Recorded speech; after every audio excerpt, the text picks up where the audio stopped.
You think the worst thing you can see is your husband with another woman? Try seeing him, the man who agreed to never have children, gently leading a little girl out of an elementary school, a girl who calls him daddy. This is not a story about heartbreak. This is how I realized I was not married to a man. I was married to a business project, and I was the swindled investor. My name is Maya. I'm 34, a systems architect at Oratech Solutions. And until that Tuesday, I was the walking definition of a person who had their life completely, irritatingly under control. That afternoon, the sky over Denver cracked open and dropped a sheet of ice and freezing rain.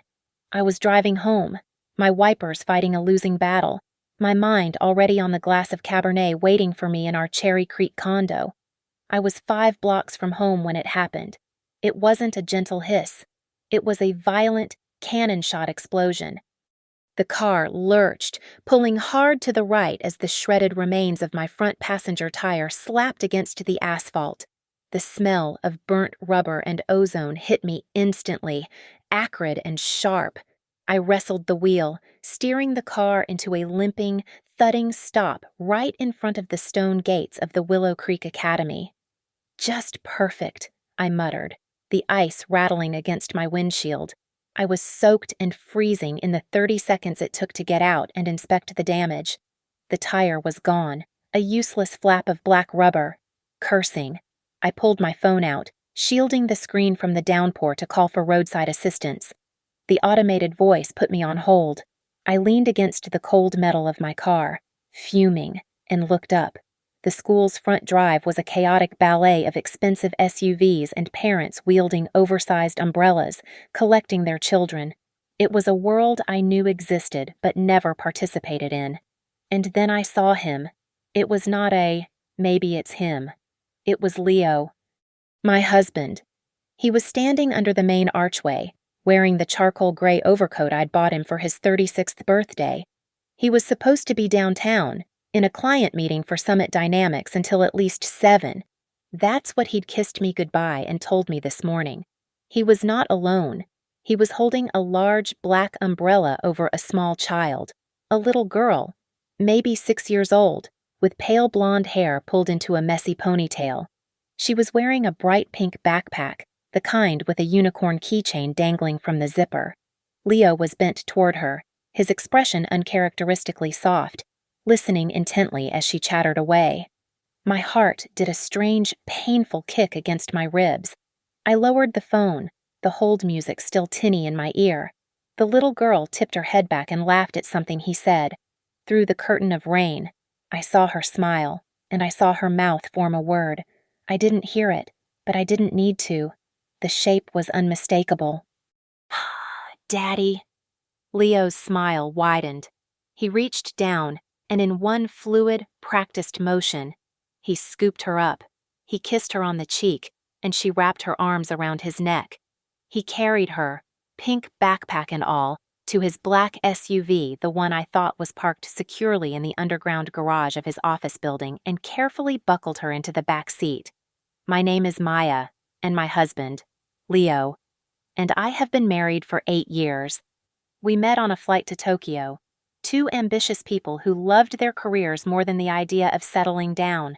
Our vows were built on this shared understanding, this crystal-clear, non-negotiable pact. We would be child-free. It was our brand. "Just you and me against the world," he always said. No diapers, no PTA meetings, no college funds, just us. The ice rattling on the pavement seemed to grow louder, or maybe that was just the sound of my blood rushing in my ears.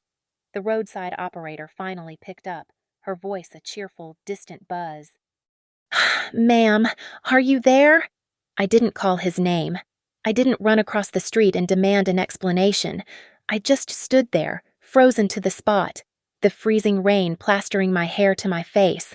I watched as my husband, the man who had promised me a life of elegant, adult freedom, checked his side mirror and pulled his car, his secret, fatherly car, into the flow of traffic, disappearing around the corner.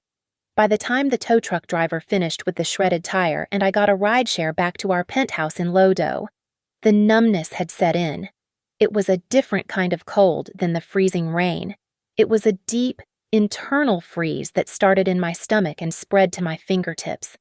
I was standing in the middle of our immaculate floor-to-ceiling glass living room, staring at the lights of the city, when I heard his key in the door. It was just after 8 o'clock. "Maya, honey, I'm home," Leo called out. His voice was warm, cheerful. Traffic was an absolute nightmare. "I'm starving!" He walked into the living room, shaking the last drops of rain from his overcoat, and smiled. It was the same smile that had charmed me on that flight to Tokyo. He was holding up 2 brown paper bags. "I brought peace offerings. Your favorite green curry from Thai basil, extra spicy, and I even remembered the spring rolls." He was the perfect husband. He crossed the room, kissed my forehead, and his coat smelled of clean wool in the cold night air. There was no trace of perfume, no lipstick on his collar. Just my Leo. "You look frozen, honey. Rough day at Oratech." "My tire," I said. My voice sounded distant, unfamiliar. "It blew out. I must have hit a pothole on the way home, near the office." The lie came out easier than I expected. His face flooded with concern. Instantly. "What, Maya? Why didn't you call me? You shouldn't have been dealing with that alone in this weather." He reached out, rubbing my arms, and his touch was warm, familiar, and utterly repulsive. "I managed," I said, pulling away gently to take the food. "It's handled. I'm just tired." I watched him as he moved around our kitchen, plating the food on our minimalist white dishes, pouring 2 glasses of wine. This was our sanctuary. We had designed it together, a monument to our shared success, to our choice. It was a space for 2, built for sleek dinner parties, not for high chairs or scattered toys. We met 9 years ago, crammed into business class on a 12-hour flight. He was an analyst at Summit Dynamics. I was a junior architect. We spent the entire flight mapping out a theoretical systems overhaul for the airline. Just for fun. We were 2 ambitious, driven people who found the idea of conventional domesticity suffocating. Our relationship was built on that shared drive. The conversation about children had been short, efficient, and mutual, hammered out over cocktails before we even moved in together. He was the one who'd said it. "I want a partner, Maya, not a co-parent. I want to see the world with you. I want us." I had felt such profound relief. It was our core pact, the bedrock of our marriage. "Just you and me against the world," he'd promised. He was always so reliable. He never missed an anniversary. He was never jealous or possessive, always the first to champion my career. When my parents passed away 2 years ago, he was my anchor. He held me while I shattered, and he was the one who sat patiently with the lawyers, helping me navigate the complexities of the inheritance they left me. He was supportive, steady, and trustworthy. He was perfect. I looked at him now, sitting across our quartz island, explaining some tedious story about his client meeting downtown. I searched his face, his clear blue eyes, the easy way he smiled. I was looking for a crack in the facade, a flicker of guilt, a nervous tick, anything. There was nothing. My mind scrambled for a logical explanation, a favor for a client. Willow Creek was full of the children of Denver's elite. Maybe he was playing Godfather, helping a client who was running late, but the kiss on the cheek, the casual intimacy of it, the way she'd called him Daddy. And what about his car? The SUV he'd driven away in wasn't the sedan he'd taken to work this morning. A new, colder thought surfaced. He had no family in Denver. His only relative was his sister, Isabel, a therapist in Boulder, and she was as adamantly child-free as we were. There were no nephews, no cousins. The image of the little girl with the pink backpack, smiling up at my husband, wouldn't leave. It played on a loop, sharp and terrifying. If I confronted him now, he would have an answer. I knew he would. It would be logical, reasonable, and it would make me feel crazy for even asking. He would turn his unwavering, patient gaze on me, and I would feel ashamed of my suspicion, I took a bite of curry. It tasted like ash. I would not give him the chance to lie. I would not let him make me the crazy one. I would be quiet. I would be methodical. And I would find out the truth myself. I waited until the next morning. I waited until I heard the shower start. That steady, pressurized hiss that meant I had at least 15 minutes. My heart was a cold, hard knot in my chest. This felt wrong. Snooping. Investigating my own husband. We didn't keep secrets. We didn't have locked doors. Except, it seemed, we did. I went to my office, not his. I opened our shared financial portal, something I usually only glanced at during tax season. I was the architect, he was the finance guy. He handled the investments, the boring details. I'd always been grateful. I started with the account we called the Wanderlust Fund. So, it was our joint savings, the place we dumped extra cash for big trips to safari in Kenya, a long weekend in Paris. I clicked it open. I was expecting a healthy balance. The balance was low, alarmingly low. I scrolled through the transaction history. There were no airline tickets, no hotel deposits. Instead, there were regular monthly withdrawals, $5,000, every month on the 15th, for the last 2 years. And then, I saw the recurring payment, a much larger one, a tuition-sized payment made every quarter. The recipient was a name I didn't recognize, the Willow Creek Educational Trust. My breath caught. I typed the name into a search engine. The first result, the only result that mattered, popped up the Willow Creek Academy, the official payment trust for the school where I had seen him. The blood drained from my face, leaving my skin cold and clammy. This was not a client's kid. This was not a favor. You don't set up a recurring multi-thousand-dollar payment for a favor. The guilt of snooping vanished, replaced by a frantic, icy clarity. I left the portal and went to his home office. His laptop was on his desk, sleeping. I opened it. It was password protected. Of course. But our joint password, the one we used for everything. It didn't work. He'd changed it. I tried our old anniversary. Denied. The name of the restaurant on our first date. Denied. I was about to give up when I noticed his browser was still open from last night. Minimized. He'd been looking at a credit card statement, a Capital One card I'd never seen before. The portal was still logged in. I clicked on View Transactions. The list scrolled down. A diary of a life I didn't know. The Enchanted Toy Box. $300. Little Darlings Apparel, Cherry Creek North. $550. Sweet Bloom Confectionery. Tiny Feet Shoes. It was an endless, nauseating list of high-end children's stores.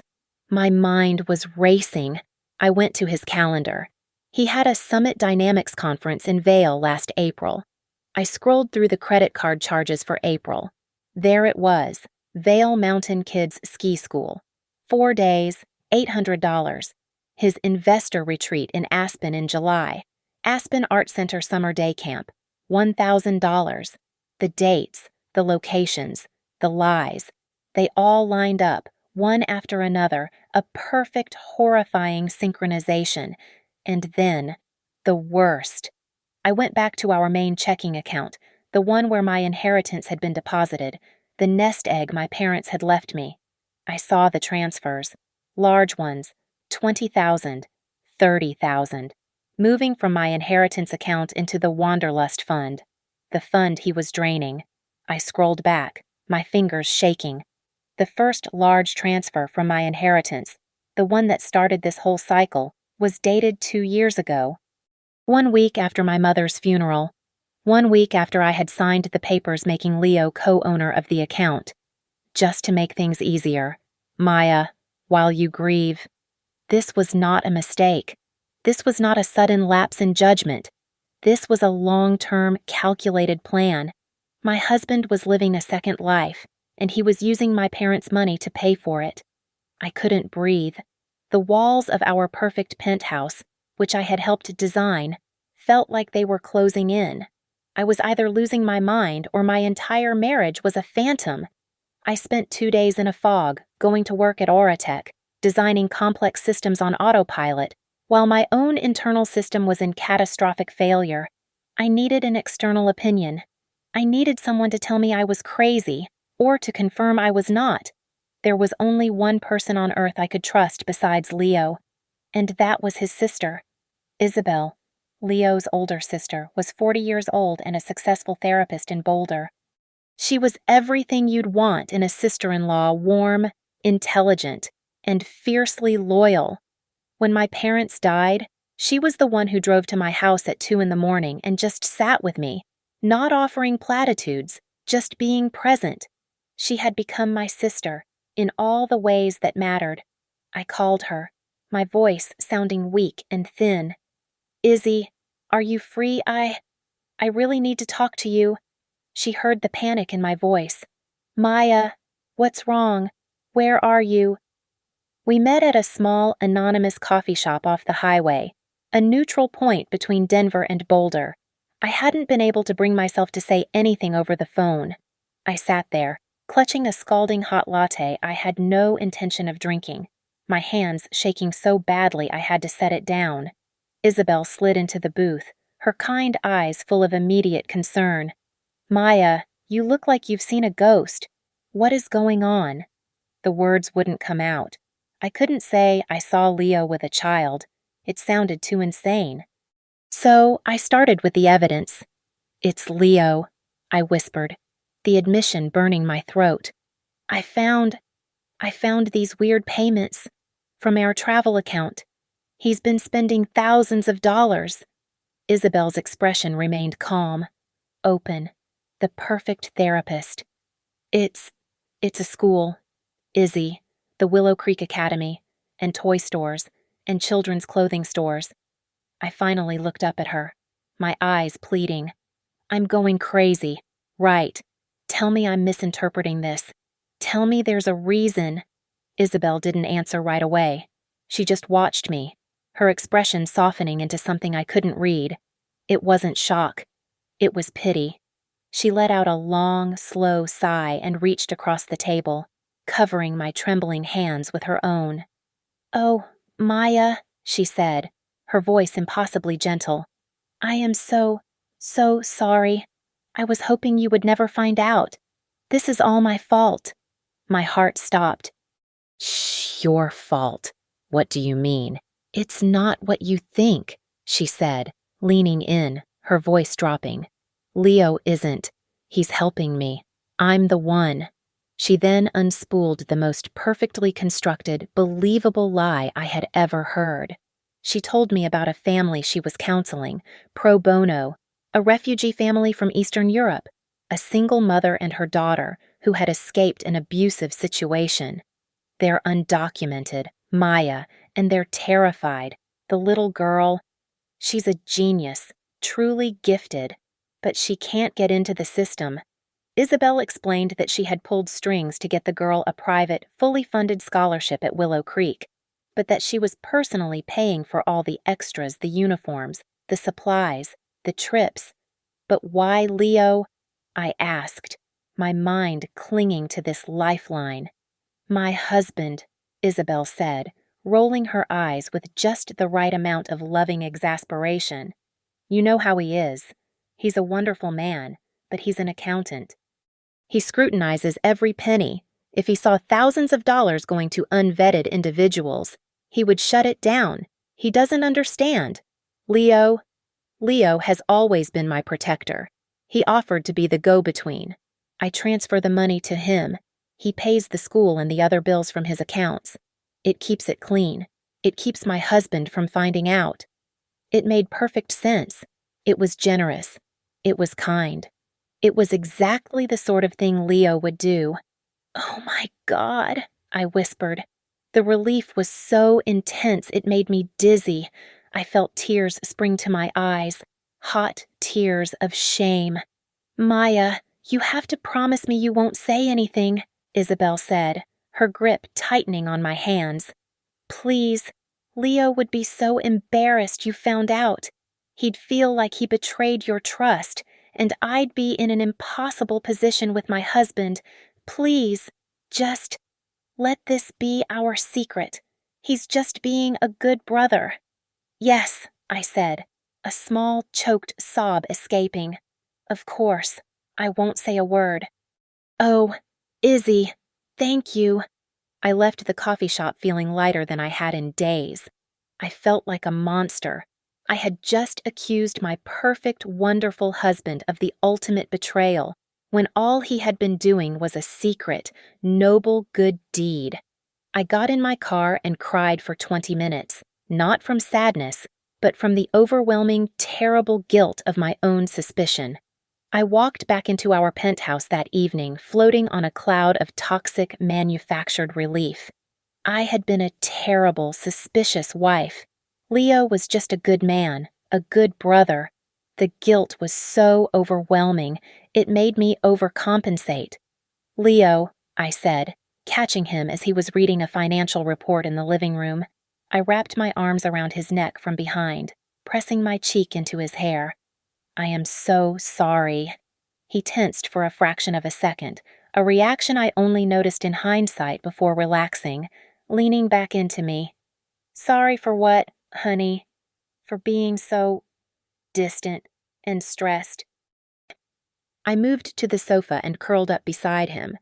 Auratech just landed a massive new client, and my team is under the gun to deliver a prototype in half the time. I've been a nightmare to live with. It's not fair to you. The change in him was immediate, though subtle. It was like watching a man who'd been bracing for a punch suddenly realize one wasn't coming. His shoulders, which I hadn't even registered as tight, dropped.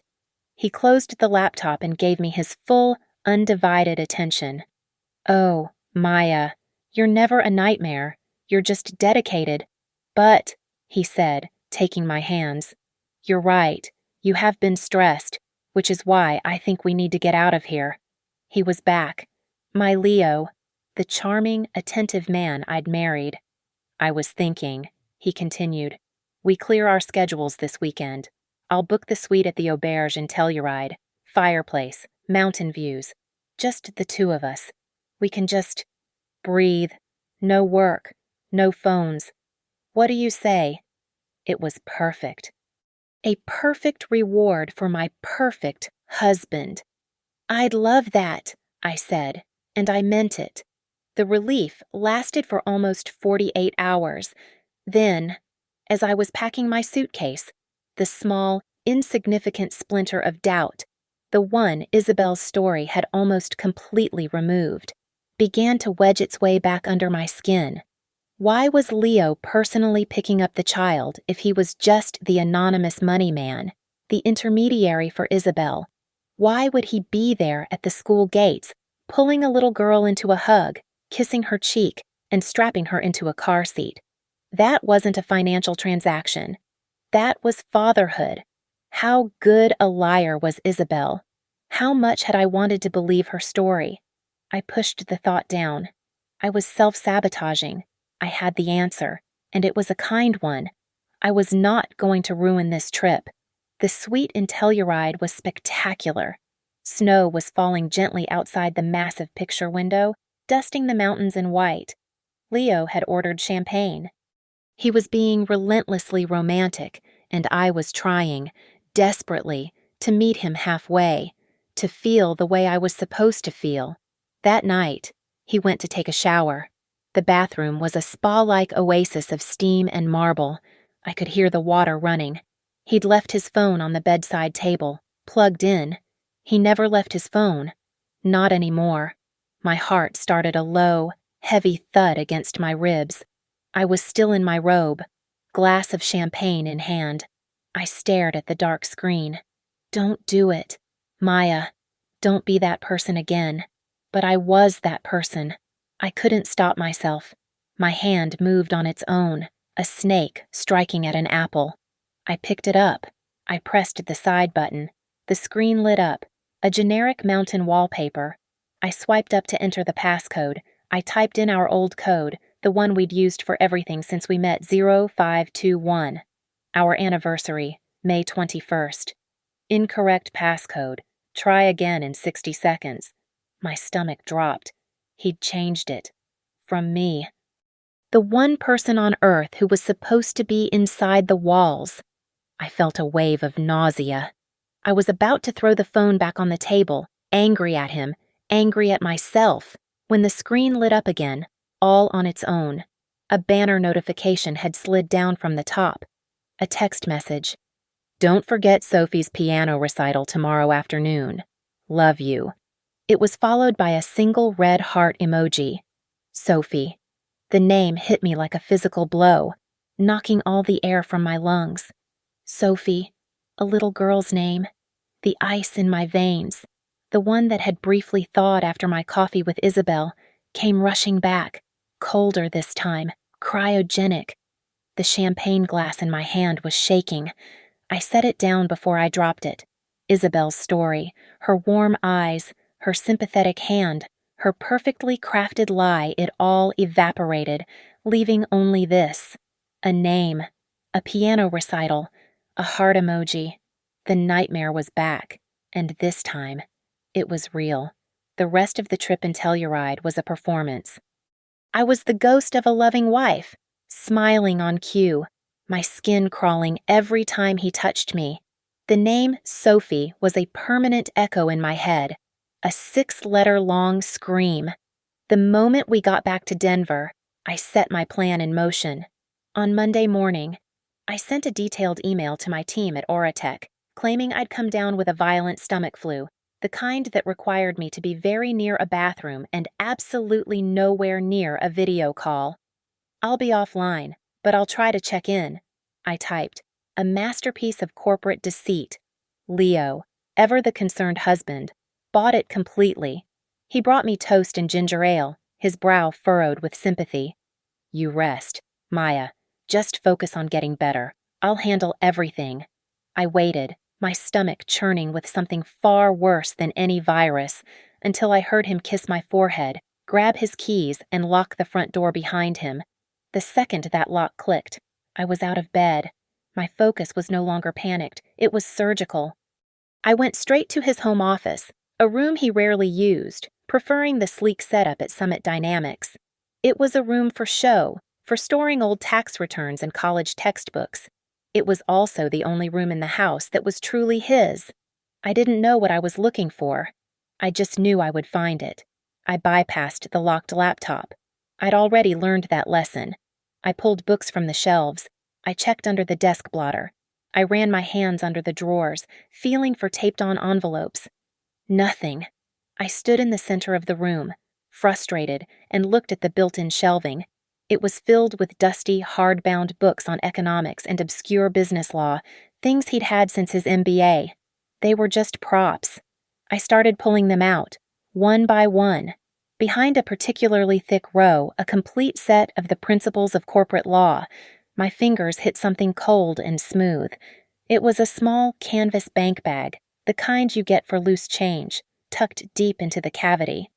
My heart hammered. I pulled it out. Inside were 2 items, a single key fob for a car I didn't recognize, attached to 2 house keys and a second phone. A simple, black, nondescript smartphone. I took it to the kitchen island, the brightest spot in the penthouse. I pressed the power button. The screen lit up. No password. No lock screen. It opened directly to a home screen. He was arrogant. He never thought I'd find it. It was a complete life. His other one. I opened the photo gallery first. The icon was a small, stylized flower, and there they were. Hundreds, thousands of pictures. It wasn't just him and the little girl. It was him, the girl, Sophie. My mind whispered, and a woman. A woman with dark, sleek hair and a sharp, intelligent face I knew instantly. My legs gave out. I gripped the counter to hold myself up. It was Rachel. Rachel, my parents' lawyer. Rachel, the one who had sat across from me at a mahogany table 2 years ago, patiently, almost kindly, explaining the terms of my inheritance. Rachel, who had guided me through the complex paperwork, who had helped me consolidate the funds, who had advised me on the best, most secure way to manage the portfolio. My fingers, moving on pure, cold adrenaline, scrolled back through the timeline. The first picture of them together. It wasn't new. It was 2 years old. Leo, his arm around Rachel's waist, both of them raising a glass of champagne on a balcony I didn't recognize. The timestamp 2 days after my mother's funeral. The weekend he'd told me he was making the initial arrangements with the estate. I felt a cold, metallic taste in my mouth. I left the photos and opened his email. It wasn't logged into his Summit Dynamics account. It was a private Gmail. The inbox was full of messages between him and Rachel. They weren't love letters. They were business plans. I saw my name. Maya's Inheritance. I saw the names of funds I vaguely recognized. The low-risk venture funds he'd encouraged me to move my money into. Aura Tech is keeping her busy. He'd written to Rachel about 6 months ago. She hasn't looked at the statements in a year. The venture funds weren't real. They were shell corporations, legal entities created by Rachel, registered in Delaware. I watched, in an email thread dated 18 months prior, as my husband and my lawyer discussed, in calm, professional terms, how to disperse the initial capital from my inheritance. They used it to buy a house. I found the emails with the realtor, a beautiful 4-bedroom Tudor in Washington Park, bought in cash, in a holding company's name. They weren't just cheating, they were robbing me. This wasn't a passionate affair that had gotten complicated.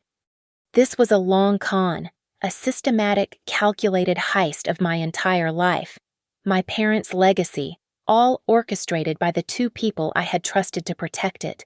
The numbness lasted for a minute. Then it was replaced by something else. A cold, quiet, calculating rage. The part of me that had wanted to believe Isabel, the part that had cried with guilt in my car, had been burned away.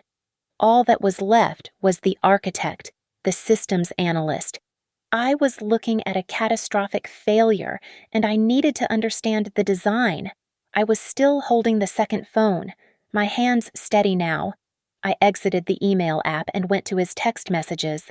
There were only 3 contacts: R, Rachel, home, the landline for the Washington Park house, I presumed, and Izzy. My breath hitched. Isabel, of course. I clicked on the thread. The top messages were innocuous. Running late. Pick up wine. But as I scrolled down, I saw the date of my coffee shop confession. I saw my own desperate call to her, registered here as a missed call, followed by a text from Leo. She's losing it. You're up. My blood ran cold. I scrolled down further, to the messages sent after our meeting. From Leo. Is it handled? From Izzy. She bought it. Hook, line, and sinker. The refugee story was a nice touch, don't you think? And then, a message from Isabel, sent just a few days ago, the day after I'd apologized to Leo for being stressed about Oratech. She's getting suspicious about the money again. Leo, even if she doesn't know it, my refugee story won't hold up if she keeps digging. I handled her, but you owe me for this. You need to be more careful. Don't let your emotions about Rachel or the kids screw up the plan. We're too close. I had to read it 3 times. I handled her. You owe me for this. The plan. The woman who had held my hand, who had been my surrogate sister, was not just a liar. She was a co-conspirator. She was the cleanup crew. I went back to the emails. The plan. I needed to see the plan. I used the search bar. I typed in Switzerland. A single email from Leo to Rachel, sent 3 weeks ago, popped up. The subject line was Exit Timeline. My eyes scanned the text, my brain processing it with a terrifying, detached clarity. R. We just need to hold on for 6 more months. The Oratech bonus on Maya's contract is set to pay out in the 2nd quarter. It's the last big one. Once that's transferred to the fund, we can begin the full liquidation. We'll have enough to move to Zurich, buy the house, and get Isabel set up. She's coming with us, as we agreed. Just a few more months of playing the good husband. She suspects nothing. I put the phone down on the counter. My legs were shaking so badly I had to sit on one of the kitchen stools. They were a team of 3.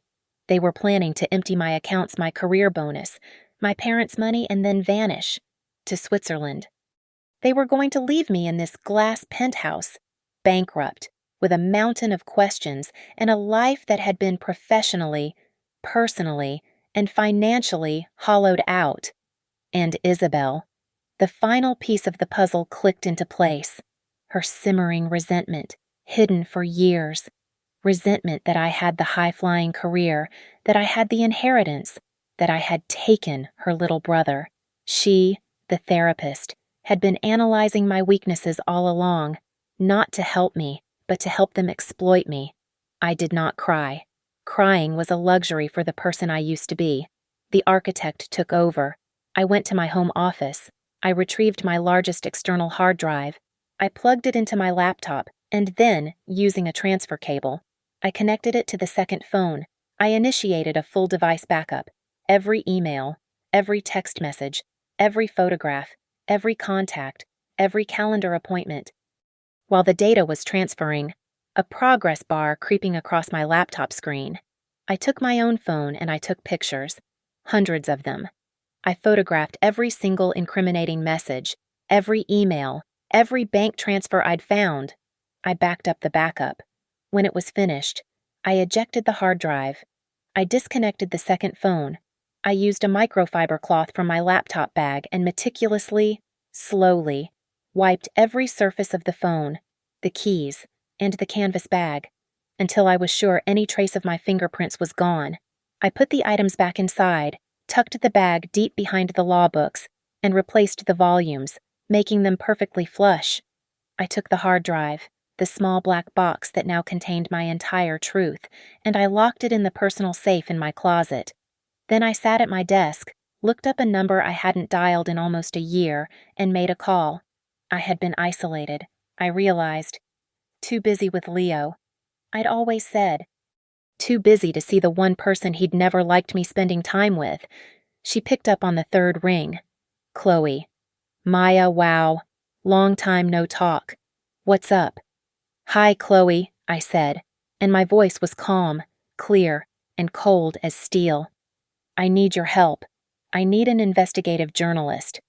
I met Chloe an hour later, not at our old brunch spot, but in a private, windowless conference room in the basement of the downtown library. It was anonymous, sterile, and had no security cameras in the hallway. She walked in, her trench coat still damp from the rain, her reporter's notebook already in her hand. Maya, she said, her usual breezy tone gone. Your voice on the phone. You sound like someone's died. What on earth is going on? I didn't speak. I just opened my laptop, plugged in the hard drive, and turned the screen toward her. I started with the photos. Leo, Rachel, Sophie. Then I opened the text messages. Isabel. I handled her. Then, the final document, the exit timeline email. Chloe was silent. As a journalist, she was trained to be detached. But this was me. She read for 5 minutes, her expression hardening from confusion to disbelief, and then to a pure, concentrated fury I had never seen in her. The bastard, she whispered. Then she looked up, her eyes sharp. The absolute bastard. And Isabel. And Rachel. My God, Maya. Rachel was your parents' lawyer. She snapped her notebook shut. The personal shock was over. The journalist was in charge. Okay, she said, her voice dropping an octave, becoming the professional, award-winning investigator I'd always admired. This is not a divorce. This is a criminal conspiracy. We need more than texts and photos. We need a legal team, and we need it yesterday. She made 2 calls, right there in that sterile room. 45 minutes later, I was sitting in a high-rise corner office, not in my building, but in one that housed the most feared divorce attorney in Denver. Her name was Evelyn Reed. She was in her 50s, wore a brutally sharp black suit, and had eyes that looked like they could audit the IRS. With her was a man named Mr. Thorne, a forensic accountant who looked more like a rumpled professor than a financial bloodhound. Chloe made the introductions. "This is my oldest friend, Maya. Tell them what you told me. Give them the drive." I laid it all out, with the same cold, architectural precision I'd used to back up the phone. I presented the facts, the timeline, the key players, the financial trail as I understood it. I handed the hard drive to Mr. Thorne. Evelyn Reed didn't take a single note. She just watched my face. When I finished, she was silent for a full 10 seconds. Then she said, her voice like gravel, "He didn't just break your marriage vows. Ms. Warren, he's committing wire fraud, mail fraud, and about 3 other federal offenses. The affair is the least of his problems." She turned to her assistant. "Get me an emergency injunction.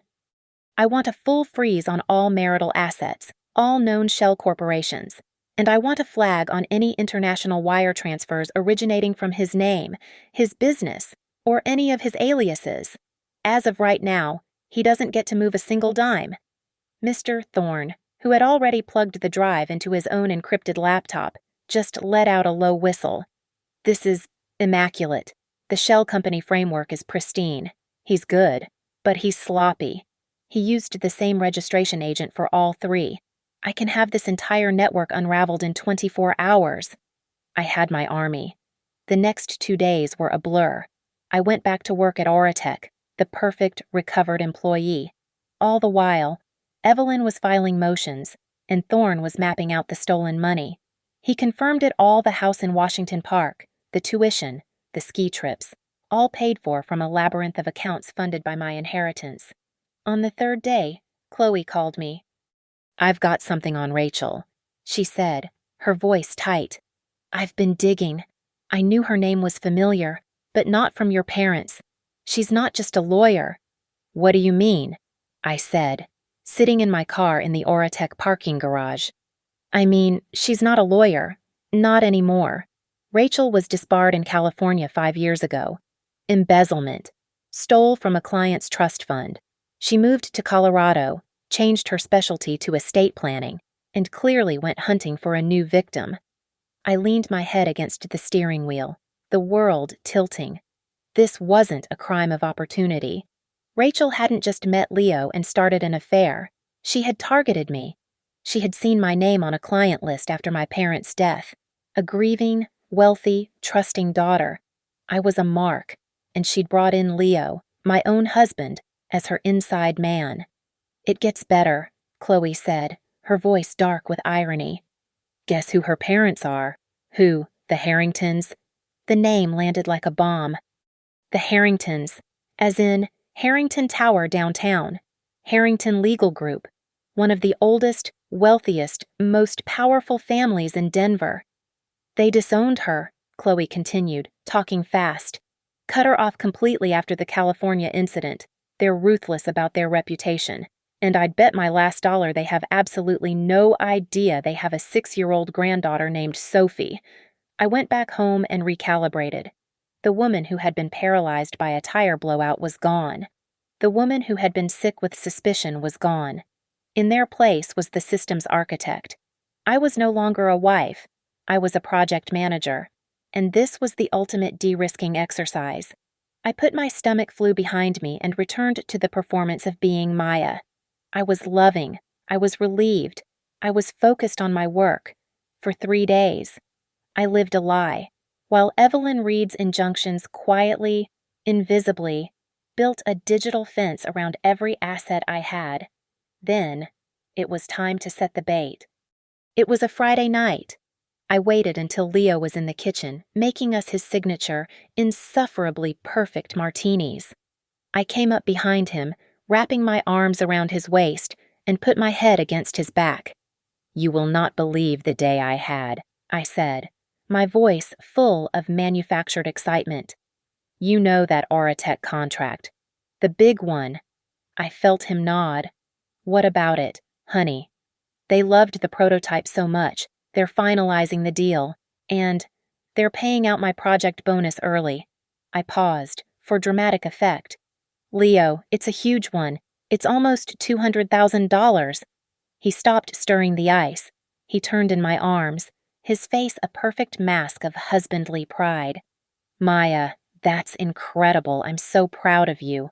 I know, I said, looking up at him with what I hoped was innocent, wide-eyed confusion. But what do I do with it? I feel like I should be smart. I was thinking about that venture fund you're managing for me. The one you put my inheritance into. The one that's been doing so well. Is it too late to add to it? The look that crossed his face was not greed. It was something more primal. It was the look of a predator who had just watched the prey walk directly into the snare. I think, he said, smiling, that's the smartest idea you've ever had. Let me handle all the paperwork. That night, I listened. I had taken a risk. The day I'd worked from home. I had planted a micro recorder in his home office, a tiny device tucked into the back of his desk drawer. I retrieved it, my hands steady. I listened to the one call he made after our conversation. His voice, to Isabel. She's in, Izzy, the full 200. She just handed it to me. She offered. I heard Isabel's laugh, a sound like dry leaves scraping pavement. I told you, she's so guilty about her success. She's desperate to have you manage her. The stupid, lucky fool. We're almost there. The next morning, I began the final act. Leo, I said, over coffee. Our 8th anniversary is next week, and with this bonus and everything, I want to celebrate. Really celebrate. Telluride again, he asked, already distracted by his first phone. No, something better. I've booked the wine cellar at the palace, the private room, just for us. I let that sink in, then added the masterstroke. And for Isabel. He looked up, surprised. Izzy. Yes, I said, manufacturing the slight quiver in my voice I knew he mistook for weakness. She was so good to me when I was stressed about the project. She listened to me. Leo, she's been like a real sister. I want to thank her for being my family. He loved it. His ego swelled so large I could practically see it. It validated his sister. It validated his control. And it validated the lie. The dinner was set. I made 2 other calls. The first was to Evelyn Reed, my lawyer. You and Mr. Thorne. A table for 2 at the palace. Wednesday at 7:30. Main dining room, with a view of the private cellar entrance. Enjoy the steak. I'm paying. The second call was the payload. I couldn't make it myself. I had Chloe use a burner phone, posing as a legal aid. She didn't call the Harrington residence. She called the direct line of Mr. Harrington's chief of staff, a man whose entire job was to make problems disappear. Chloe's message was short, brutal, and precise. I represent an anonymous client who has verifiable information regarding Rachel Harrington's fraudulent activities and the existence of her 6-year-old child, Sophie. My client will provide this information and all documentation to Mr. and Mrs. Harrington directly. Be at the Palace Restaurant, in the wine cellar room, at 8:15 tonight, or we go to the press tomorrow morning. It was a gamble, but Chloe was right. They weren't coming because they cared about Rachel. They were coming because they, a family built on law and order, could not tolerate the liability. The trap was set. All the players were moving toward the stage. The private wine cellar at the palace was designed for conspiracy. It was subterranean, insulated from the world by thick stone walls and racks of $1,000 wines. Leo and Isabel were positively buoyant, high on the proximity to my bonus and the finality of their plan. They had ordered a bottle of champagne, the expensive one, before I even sat down. Leo, my perfect, charming husband, raised his glass. To Maya, he said, his eyes crinkling in that way I once found devastatingly attractive. To her $200,000 bonus, and to the future. Isabel, my surrogate sister, raised hers high. To Maya, she chimed in, her voice dripping with false warmth. You're finally learning where to put your money. To family. They both drank. I watched them, a small, polite smile fixed on my face. I lifted my own untouched glass. Thank you. That's so kind. I'd like to make a toast, too. They waited, indulgent, predatory. I want to toast to the truth, I said, my voice quiet. And, as you said, Izzy, to family. I let the words hang in the air. It's funny. Family has been on my mind so much lately. It all started a few weeks ago. You see, I had a flat tire. A real blowout. Just terrible luck. It happened right in front of the Willow Creek Academy. I watched his face. The smile on Leo's lips didn't fade. It fractured. His hand, the one holding the champagne flute, stopped halfway to his mouth. He was a statue. Isabel, ever the therapist, scrambled. Oh, Maya, that's right. You mentioned that. How stressful. But I was so confused. I continued, my voice conversational as if discussing the weather. I saw things I couldn't understand, and I was going crazy. Thankfully, I had you. Isabel. I turned my full attention to her. I came to you, and you explained everything. You told me the most incredible, detailed story about a refugee family, about your pro bono work. It was so convincing, so selfless. The blood had drained from Isabel's face. Her eyes, usually so warm and empathetic, were now wide and animalistic, darting toward her brother. She knew. But the story had a few holes, I said, my voice hardening, dropping the pretense. So I had to find the truth myself. I reached into my handbag on the floor, and I pulled out the second black smartphone. I placed it on the crisp white tablecloth. It landed with a heavy, definitive sound. Leo stared at the phone as if it were a venomous snake. Isabel's mouth opened, but no sound came out. The clock on the wall chimed, a soft, muffled bell. 8:15. On cue. The heavy oak door of the cellar opened. The maitre d', looking flustered, stepped inside. My apologies. Ms. Warren, these guests were insistent. They said they have an 8:15 meeting about an investment. Two people moved past him, a man and a woman, both in their late 60s, dressed in severe, expensive clothing, exuding an aura of absolute ice-cold authority. I knew them from every building dedication and charity gala in Denver, Mr. and Mrs. Harrington. Leo and Isabel knew them, too. I watched them both go paler than the tablecloth. They knew exactly who held the real power in this city, and it wasn't them. Mr. and Mrs. Harrington, I said, standing up, the perfect hostess at last. Thank you so much for coming. I'm Maya. Please, come in. I believe you're here to discuss a liability. I'd like to introduce you to your son-in-law, Leo. Mrs. Harrington looked at Leo with utter confusion and disdain. I have no son-in-law. Oh, but you do, I said brightly. He and your daughter, Rachel, have been in business together for 2 years. My business, to be precise. And they have a child. The granddaughter you never knew you had. I picked up the black phone, tapped the screen, and aimed it at the small television mounted in the corner, the one for corporate presentations. The screen lit up. Her name is Sophie.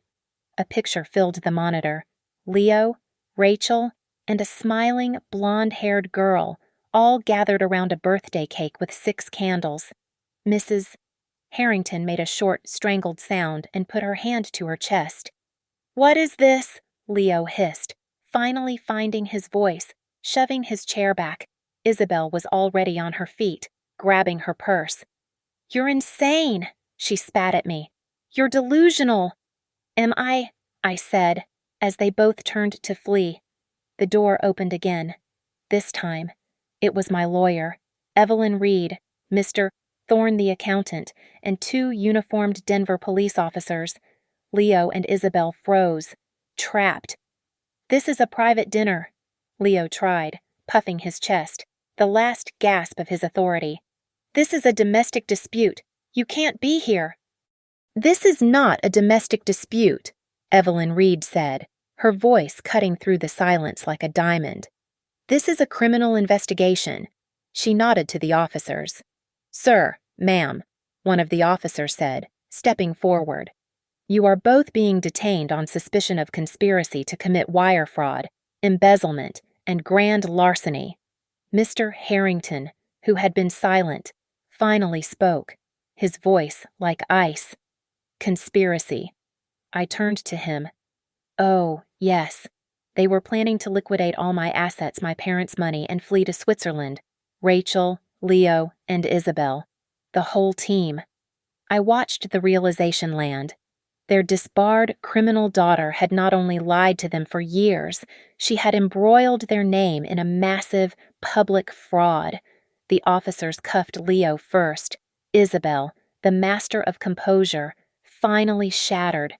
She began to cry, ugly, high-pitched sobs as the metal clicked around her wrists. They were marched out, not for adultery, not for breaking my heart, but for the cold, hard, beautiful crime of fraud. The room was suddenly, blessedly quiet. The Harringtons were already on their phones, not to the police, but to their own lawyers, no doubt beginning the damage control that would bury their daughter to save their name. It was just me. I sat back down in my chair. I picked up my champagne, which was still cold, and I took a long, slow, satisfying sip. Thank you so much for listening to my story. I'd love to know where in the world you are listening from, so please drop a comment below and share your thoughts. Don't forget to subscribe to Lily Revenge Stories, like this video, and hit that hype button to help this story reach more people who need to hear it.